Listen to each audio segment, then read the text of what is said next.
Hey everybody, my name is Jenny Bean, and today I'm going to be talking about how I became trans. I hadn't known that I was trans until I was about 27, but all throughout my childhood, I knew something was different about me. Back when I was a little kid, I always wanted to be like my sisters. I always wanted to be like my friends who were girls, and I just felt like I fit in with them more. I didn't feel much different from them, to be honest. Like, I always wondered why I was excluded from like hanging out with them and stuff because I didn't feel any different from them. I had very similar interests. I remember playing with dolls. I remember wanting to play dress up. I remember just doing all the things with the girls, and I liked that. And I remember probably when puberty hit, I saw my sisters, develop, and I was wondering, why couldn't I have breasts? Why couldn't I look more like them? Why do I have to look like a guy? It got to the point where I was actually going in my sister's closet and I was like putting on her bras and stuff and trying out some of her clothing and trying to, look more like a woman. I did get caught doing that once or twice. I always had to do it whenever they were like gone or something. And I just still remember like every time that I would do something like that, I would have this feeling of like I was some kind of a freak or something was wrong with me. So it instilled a lot of fear in me a lot back then. And when I did get caught, I just remember quickly, like, basically barricading myself in my room because I was too worried about what my parents would do if they found out. I thought, I didn't know this was a thing back then, but I thought they were going to put me in like a conversion therapy camp or something, or they were going to, back then, it was going to an insane asylum or something where they would do who knows what to me. It was a real fear that I had back then, and looking back at it now, I know that's something that my parents probably would have done. So I had signs as a child that I was trans, but I never knew about trans people back then. I didn't really even know about LGBTQ people back then. It was something that was hidden from me because I was homeschooled by my parents.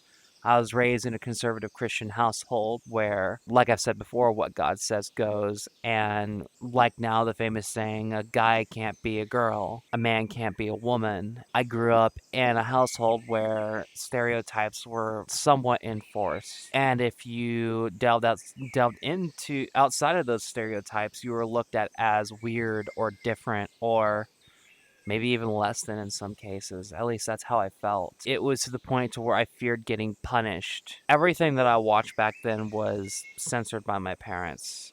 I was never exposed to anything LGBTQ. I knew of my cousin being gay, but that was it. I didn't know anything else but that, and I was always taught to not look into that stuff because it was a sin and that I would go to hell because of it. So I was scared out of my wits to ever express that part of myself, and I repressed it for many, many years until I got into VR. I honestly felt like I was locked out of an entire portion of my childhood, to be honest. I always wanted to be a part of girl hangout sessions, not because I wanted to be with them, but because I wanted to be them. I saw no difference between me and the girls around me except for what my parents told me were different, which is that they're girls and I'm a guy. Beyond that, they don't really offer you any other explanation, and it never really made sense to me. And that instilled like a lot of fear for the future for me because I always feared what it would be like to get married. I was always forced into this guy role, and it never felt right. I never felt like I should be the protector of the family, that I should be the only provider, that I should be the only one doing this, that, and the other, and that everything was on me. That's what I was taught to believe. And it was just oppressive. And anytime that I would date a girl, I would always have that in my mind. And they talk about marriage like it's this binding thing that's like horrible.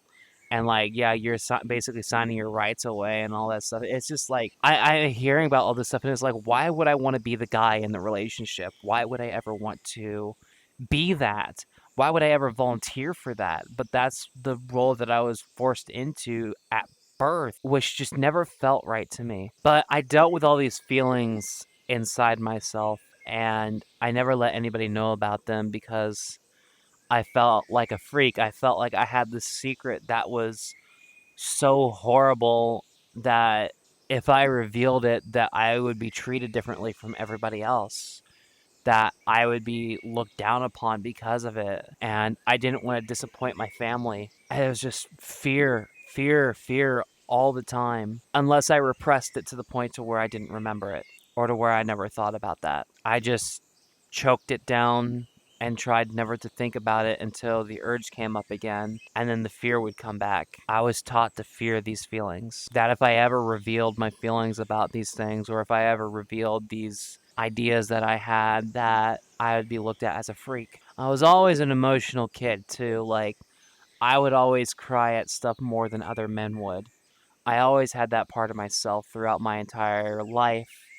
And I knew I was different from other guys. I never got along with guys. I always hung around girls my entire life. I just never got along with the macho-ness of everything. I've never got along with, like, just the way that guys act. I always gravitated towards women, like, all the time. Not because I wanted to date them, but because I wanted to be them.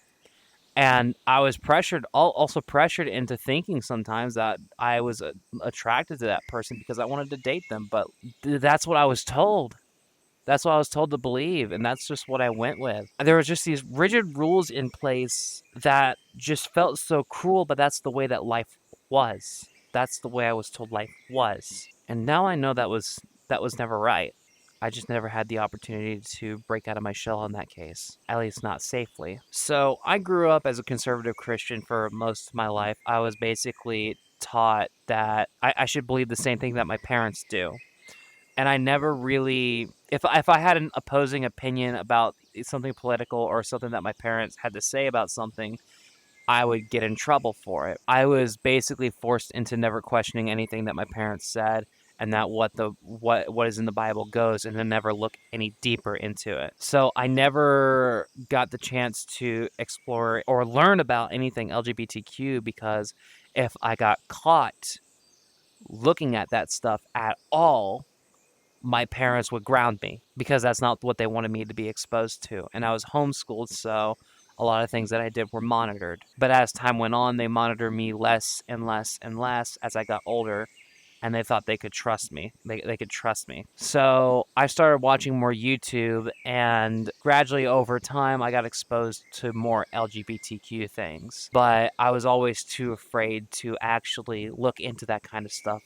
out of fear of getting in trouble or being looked at as weird or any number of things. It was just fear. But the curiosity was still in the back of my head. I still remember, like, the first time I saw Finster, I was like appalled by it a little bit, but my curiosity was just like out the. I was like, wait, you can present that way? Like, that's a guy. Little did we know they were trans. But that back then they were a guy and they could look feminine and all that, and it was like just captivating. And I was just like, over time, like, I kind of watched him for a little bit, and then I got too scared, and then I went back into my bubble, and then I would come back eventually and watch some more, and it was just like this constant back and forth, and eventually I like broke more and more and started doing more research. I got into watching VR chat content, Cyberchimp, Lolathon, Fur Trap, all of them, especially Fur Trap. Fur Trap is just a gender bending gremlin. It really got me looking into what the LGBTQ community was, or at least exposing me to it more. Back then I was still too scared, but my curiosity was being piqued left and right.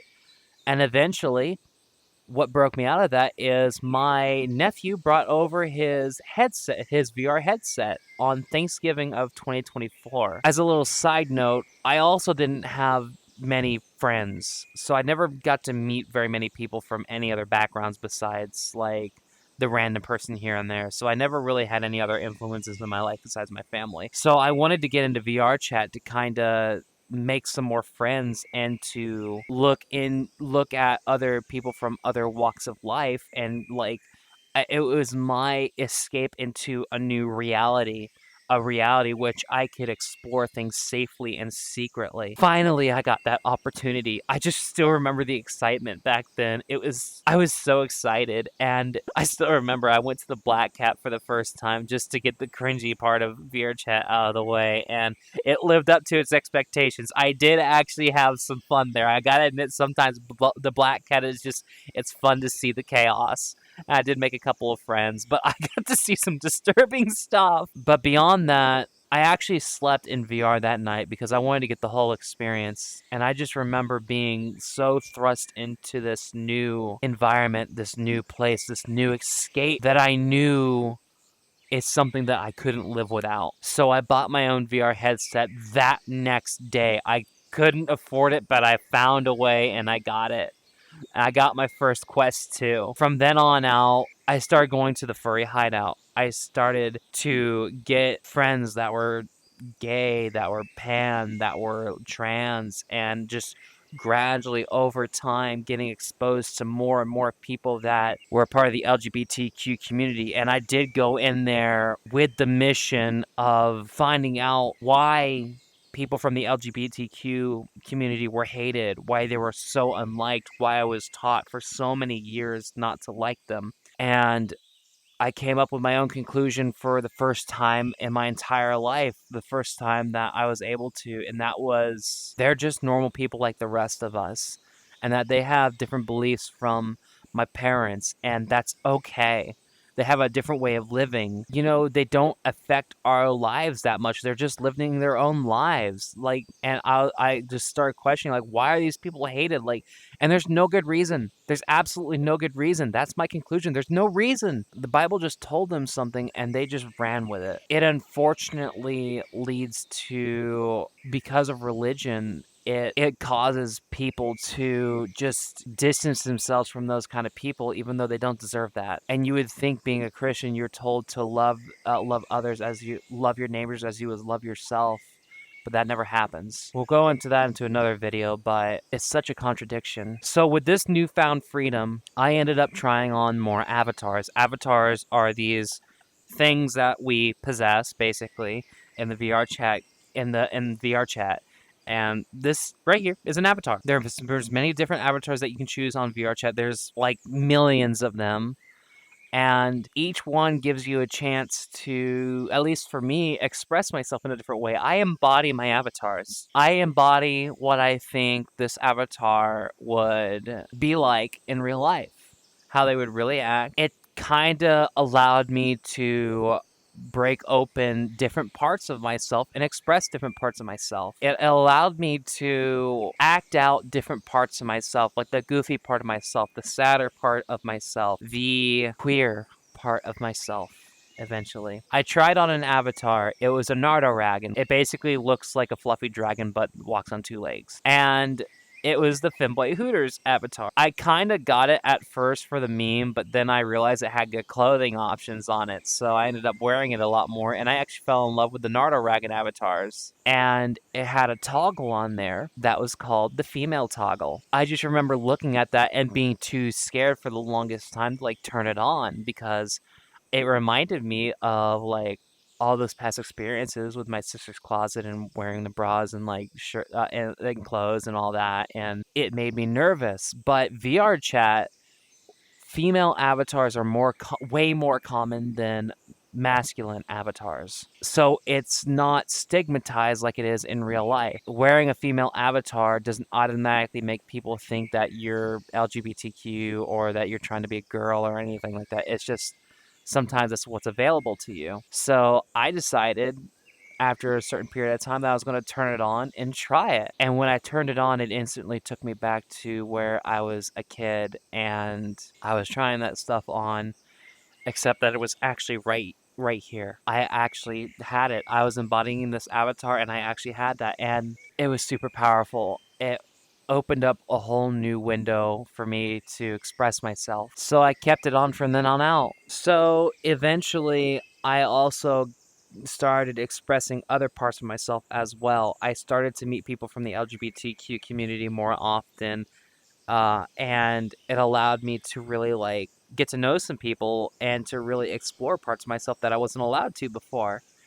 And I actually did get into a couple of online relationships on here, which was a bit of a leap for me because I wanted to. I felt like, these people took an interest in me, and I had been questioning my beliefs for a while now. Why not try out these relationships with guys and allow myself to be more open in myself in these relationships? So I did. And I realized that I was actually pansexual because I'm the type of person where I like a person for who they are. And if I like them for who they are, I don't care what background they come from. As long as I get along with them, I'll hang around them. And that kind of followed me into my dating life. And I realized that I was pansexual, which was a huge revelation for me. So, fast forwarding a while now, I started getting more and more female avatars. And again, I embody my avatars. So, I started acting more feminine. I started expressing myself more feminine, using more feminine clothing options and stuff. And that's the only thing that I would wear for a while. I would not ever choose a guy avatar because it would actually, what I know now, made me dysphoric. I hated wearing guy avatars. I hated it. I hated it so much. Eventually, I actually started going to the Trans Academy, which is a world here on VRChat that is made for trans people to escape and to find refuge in. And I went there and I found more people who were like me. I had been hearing of it for a while now. And I just decided to go there, and I met a lot of trans people and made some friends. So I had been opened up to the LGBTQ community. I was opened up to the trans community, and I was really questioning myself a lot. The past that I had, the feelings that I was having, and realizing I just didn't want to be a guy anymore. I didn't want to feel the way I did. I didn't like the way my body looked. I didn't like the way that I felt. I started hearing about, transitioning and all that. I started hearing about what it's like being on HRT and how it makes you more emotional. It makes you feel your emotions more. It makes you change your body and makes you have breasts and all that. And it sounded like everything that I ever wanted. And I sat with that for a long time. I decided the best way that I could go about this is to first start socially transitioning here on VRChat. And at the time, I was actually a part of an airshow group, and I had gotten along with these people, and they were very accepting. So I decided to come out to them, and the excitement on their faces was fantastic. They were saying like, "Yay, we got a new sister" and all that, and it was so good. It was so good. So I actually started buying like breast forms. I actually started buying bras. I started buying skirts and all the usual trans stuff, the baby trans stuff. And I still remember I'm a part of the furry fandom a little bit. I'm casually a part of it. Obviously, I mean, look at this little bean. But I ended up going to Anthrocon 2024, which that year it was the biggest con in the entire nation. It had 17,000 people there. It was the biggest convention in the furry fandom. And I decided it was going to be my first con ever. I was so excited, but also it allowed me to be Jenny for the first time in my life. I went out there dressed femme and everything, and I had the time of my life. I got to experience my first IRL raves. I got to experience what it's like to go shopping and not have any expectations on myself. I bought some girly stuff there, and I freaking loved it. I got my first plushie in years, and it's my little possum Cotton, and I got to express parts of myself that I never had before, and it made me feel so good. That was basically the line right there. I decided I was going to start transitioning because I wanted to be more myself. I wanted to be a girl. I wanted to look more like a girl. I wanted to act more like a girl. I wanted that to be a part of my life. So I took the leap. However, I was too scared to do it the first time that I applied. I ended up going through a company that gave gender affirming care to adults. I chickened out the first time. I was like, I really need to contemplate this. I really need to make sure this is the right decision for me. So I took some time to like really think things through because I knew once I started this there was probably no going back. Even though realistically there is. within a certain amount of time. And I gave myself about another month or two, and I came back and decided I'm going to do this. I'm going to do this. And I have been on HRT for a year and 2 months now. It has been one of the hardest years of my life, but not because I regret my transition or anything. It's because I had to overcome the social stigma of being trans, and I had to overcome what it was like to come out as pansexual. And if you're interested in that video, I'll leave it in the description or in a card up in the corner. I don't know what works now, but I came out as pansexual as like a test, and my family was super, super, super homophobic, and I almost got kicked out. So I had to deal with so much during that period of time. I ended up losing my car because it ended up breaking down when I got to go see my boyfriend. I had mental health issues crop up that I had never had before. I had physical health problems. I this last year has been the ultimate test for me, and I'm just now getting on the other side of everything, and I am starting to express myself more. I am starting to be Jenny finally. And I just recently came out at work too, so that's a whole new experience. I am not just Jenny on here. I am Jenny IRL too. I started off my transition being scared, being nervous about what would happen to my life, but I knew it was going to be the jump that I needed to really become myself. And through all the adversities, through everything that's happened, especially with the orange man in office, it's really taught me how much that I can overcome. It's put me in situations where I've made hopefully lifelong friends, and I have a found family now. I'm a lot stronger, more resilient, and much more sure of myself than I ever have been in my life.